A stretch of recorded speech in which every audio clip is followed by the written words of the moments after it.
This is one of my favourite clips featuring our good friend Meik Wiking. He was due to be speaking at our happiness conference, which in the end we had to make virtual because of the dreaded virus. But I hope you enjoy this clip from Meik. Here he is. Good afternoon, ladies and gentlemen. It's a real pleasure to be back in Dubai. Thank you so much to the UAE for once again organizing basically the Woodstock or the Super Bowl of happiness. So as mentioned, my name is Meik Wiking, and I am from the Happiness Research Institute in Copenhagen, Denmark. And we are basically trying to solve three questions. First, how do we measure happiness? Secondly, why are some people happier than others? And thirdly, how do we improve quality of life? It's also why I'm going slowly gray in my mid-30s, or as I like to call the color, executive blonde. We're also a think tank, and a think tank is essentially a bridge between the academic community and the public. So we are trying to take the great scientific findings and bring them to a wider audience. And it's also what I would like to address here today, how we take the scientific findings that we have been presented, for example, here today, and convey them to a global audience. Also, how we engage more people in the happiness agenda, turn them into change makers and turn them into active stakeholders. First, though, I would like to add a bit more on the Scandinavian happiness puzzle. I would like to talk a little bit about my home country and my hometown, Copenhagen, because as Alexander Stubb formerly mentioned before, it's not only that it is extremely cold in Scandinavia, I'm also often confronted with the question, you are paying some of the highest taxes in the world. How come are you still so happy? Especially from American journalists, actually. I like to turn it around and say maybe we are happy because we are paying high taxes. So I pay 50% of my personal income in tax. But I, together with 9 out of 10 Danes, are happily paying our taxes. And we do that because we feel we get a lot in return. We don't see them as taxes, we see them as private investments in the public good. We see them as investments in quality of life. Investments in education, investments in social security, investment in equal opportunities, men and women, rich and poor. I think the key to understanding why the Nordic countries do well is that they are relatively good at creating good conditions for good lives. They lift up the bottom, that improves the average, and that's why we come out on top. So you can say we're the happiest countries in the world, or you can say we're the least unhappy. And just to give you a few examples from my own life, I think what works well in Denmark and the rest of Scandinavia is that those countries remove the price tag there is on happiness. And what I mean by that is whether you are rich or poor, you will still be able to enjoy a relatively high level of quality of life. In Copenhagen, on my everyday, I cycle to work. I don't own a car because I don't need a car. The majority of people in Copenhagen do like me. We cycle to work. We cycle to university. Even the majority of the members of parliament cycle to parliament. We don't do it because it's something that keeps us healthy. We don't do it because it's good for the planet. We do it because it's fast and it's convenient. Because there's been a lot of investment in infrastructure for cyclists, for pedestrians. So as a pedestrian or as a cyclist, you are not treated as a second-rate citizen, but you are the king and queen of the road. It also means that even if I lost my job tomorrow and all my income, my mobility is not lost. My mobility is not based on whether I make a lot of money or few money. So that is something that reduces worry, it's something that reduces stress and anxiousness. Another example is, you see the picture on the right there. That's from the Central Harbor in Copenhagen. I go there in the summertime to take a swim. And in all honesty, our summer lasts about an afternoon, then it's back to winter again. But this afternoon is really lovely. And it's something that I can enjoy and the rest of Copenhagen can enjoy because there's been a lot of investment in cleaning up the harbor. And it's also something that is accessible for all, whether you are rich or whether you're poor. So we invest in quality of life. The question is then, how do we bring all these findings to a wider audience? And I'll base my points here on the experience I've had with my former, or my two latest books, which have been embraced by a quite wide audience. And basically what I've done is I've taken the scientific findings. For example, in my latest book, I've used the 6 factors that is presented in the World Happiness Report, as some of you are familiar with, the 6 factors that explain why some countries are happier than others. We all know them well. What I've tried to do is I've tried to find people that embody those 6 factors.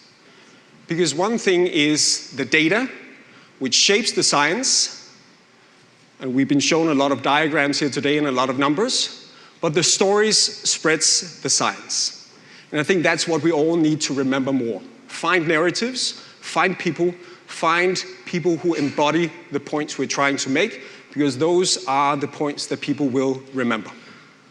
So I'll just give you 2 examples of people who embody some of the 6 factors. So the first, I'm sorry, Gabrielle, is not from South Australia, but is from Western Australia. So here on the right, we have a woman called Shani. And what Shani has done is she has taken a street and she has turned it into a community. There's been a lot of talk about social connection here today. And now, what used to be an ordinary town, ordinary neighborhood, ordinary street, is a street where they have movie nights, they have pizza nights, there's a pizza oven in the back there. I'm not sure what this is, but it looks like fun. They also have community gardens, and they even have a goat that grasses across several lawns. I would have loved to grow up on a street with goats. But what Shani did was she started to connect with her neighbors. She wanted to create a street directory. So she started to knock on people's doors and got contact information, names, and so on. But she also asked people, what kind of street would you like to live on? And what do you have, and what can you give? And people, there was a young boy who said, I love to babysit cats and dogs for my neighbors. And there was another guy who said, I need people to help me eat mulberries, because in the mulberry season, I have too many. But there was also, she noticed, 3 ladies on the street who enjoyed singing. And there was an ex-choir mistress, so they formed the Holbert Street Choir. And that became the first step on a journey. I think Shani is a great example of how we can create more connection and turn neighbors into friends. And I think Shani is a great way for us to remember that point. Another story, and a very inspirational person I met also on my travel, is this guy. His identity is a secret, and he's the closest thing to a superhero you can get. So I call him Clark. In the UK, he's known as the free help guy. He helps people for free. So he has tried to reconnect a father with his son. He has tried to help a young girl suffering from cancer find a bone marrow donor. And he has tried to help a guy get over his fear of flying by sitting next to him on a plane. This all started a few years ago when Clark was in his mid-20s, and he was working in marketing in central London, every day commuting to Oxford Street Circus, and just feeling a little bit fed up, a little bit disillusioned. And then he decided that he wanted to give himself 6 months to find a way to earn his worth in more than pounds and pennies. In the first week, he binge-watched Breaking Bad. But then, for some reason, he decided to write on an online forum, "Is there anybody I can help? I'll do it for free, the free help guy."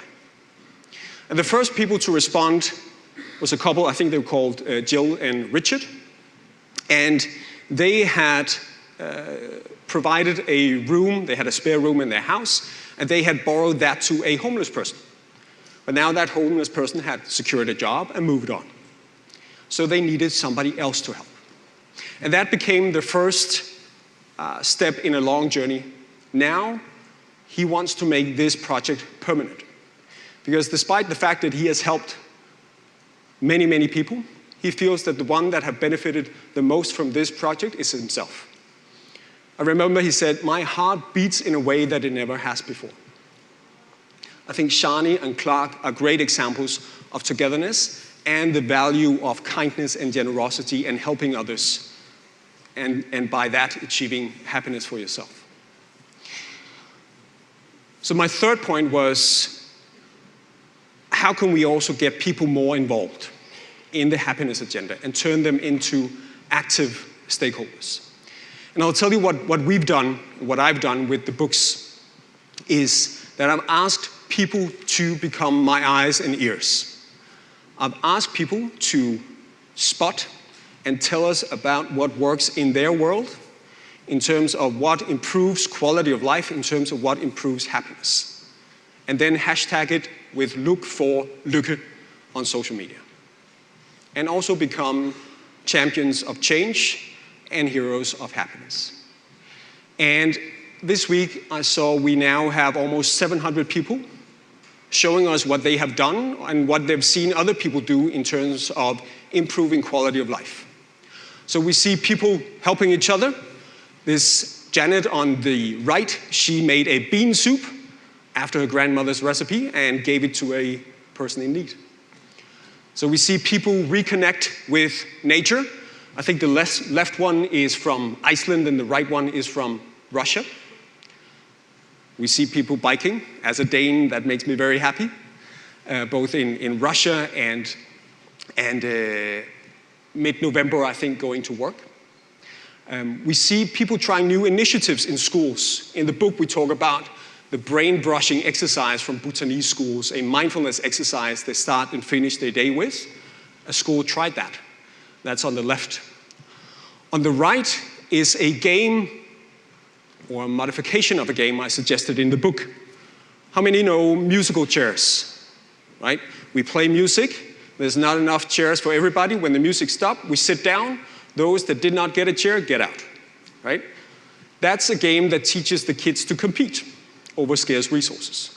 So we turned it around and turned the competition into a cooperation game. We play the same element. We still play music. There's still less chairs than people. But instead of throwing people out of the game, we tell them, well, now you have to sit 2 people on a chair, or 3 people on a chair. So this one on the right, there are now, 6 or 7 people on a chair. So we teach them to cooperate instead of to compete. We also see people exploring community libraries, mini libraries, and even creating community gardens as they did in Western Australia. And I'll leave you with this, because I think what we did was essentially a very simple thing. We showed people some visions of what their neighborhoods and their countries and their societies and their cities could look like. And I think dreams are a very powerful motivator in terms of getting people out and getting people active. And I think what we essentially did was we tapped into the point that is best said by the author of The Little Prince, who wrote, if you want people to build a ship, don't drum them up and assign them tasks and work, but instead get them to long for the endless immensity of the sea. And I think that's also what we need to do. We need to get people to start dreaming about what their streets, their cities, and their societies could look like. Thank you.